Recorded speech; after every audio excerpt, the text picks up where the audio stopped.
It is important to discuss adult ESL learners because the U.S. Census Bureau statistics indicate that almost 80% of the 26.4 million immigrants living in the U.S. are older than 18. Immigrants who attend ESL classes in continuing education programs face a number of obstacles. Adult ESL students commonly report that they do not have time to practice their English because of working, family obligations, and associating mostly with only family and friends that speak their native language. However, using technology in ESL instruction is a good way to help adult students fit English practice into their busy schedules. Park Street Church is a historic church in the Boston area with a large international population. Our program for international students is called Focus. The Focus ESL program helps students to learn English and learn about American history and culture. I am a new adult ESL teacher. This semester I taught an advanced vocabulary class. We focused on learning word parts such as prefixes, suffixes, and common root words. We were required to go through as much of the textbook as possible. I wanted to extend our classroom into the real world.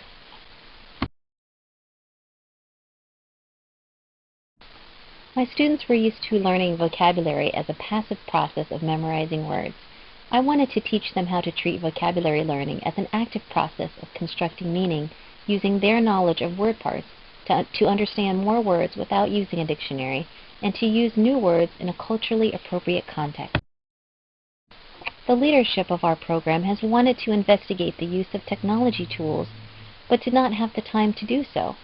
After sharing the positive impact that my project could have, the program was excited to learn more and possibly integrate technology tools into our learning community. There are many ways to implement technologies into ESL education. Studies have shown that technologies such as email, online dialogue boards, and iPods promote meaning-making in the classroom by providing for long-term channels of authentic English communication. I chose Facebook for our class to use because it offers a discussion board that allows for asynchronous communication and a private message feature that is like email. It also allows internet links to be posted. Facebook is free and easy to use. I wanted to give my students a chance to extend and apply their vocabulary learning by creating their own stories. This assignment gave them a chance to deepen their learning by connecting it with their personal experiences. They enjoyed this activity very much.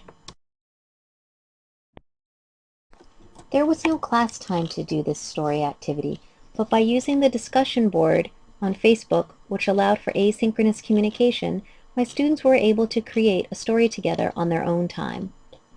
Using vocabulary words learned in class, they created a story about a brave warrior who slayed a terrible monster. I used Facebook to give them multiple entry points to the material. On our private Facebook group, I provided articles to read, stories to listen to, and opportunities for them to write. Creating a learning experience that incorporated principles of universal design was important because I was able to accommodate learner differences. For example, listening to a news story was an important activity for my students. Having the audio file accessible to them on Facebook gave them a choice to stop or replay the audio at home. These features gave them time to make predictions and organize their thoughts about word meanings, thus enabling them to achieve a deeper level of processing. Some challenges did exist while implementing Facebook. There was some fear of using Facebook initially. I learned that not everyone will be receptive to technology. The student that did not feel comfortable did at least sign up for Facebook and tried some of the activities. I gave her other options to participate, such as email and handwritten assignments. I found that using our Facebook discussion board promoted collaborative learning between students. Communicating on Facebook provided a substantial element of motivation for the students because they were interacting with real people and they were using and reading real language themselves. Our Facebook group was an important resource for their learning. In class, they talked about their struggles with pronunciation. In response to their learning needs, I posted an article and video about using YouTube to improve their pronunciation, as well as other resources to help their learning. Using Facebook helped my students to improve their writing skills. They were able to engage in meaningful learning outside of class by writing about their personal experiences. For example, one of my students wrote about her love of running.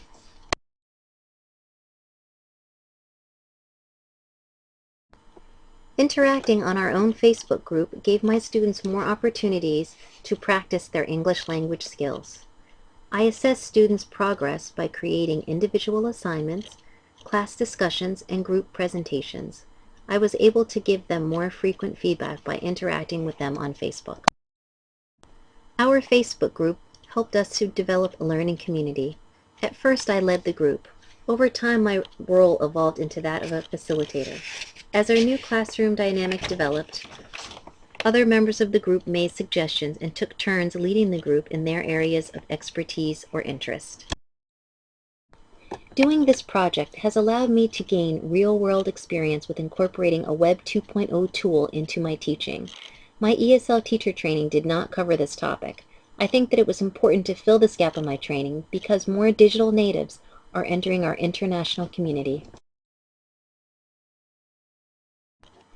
I would like to conclude my presentation by reading a favorite quote of mine about language learning.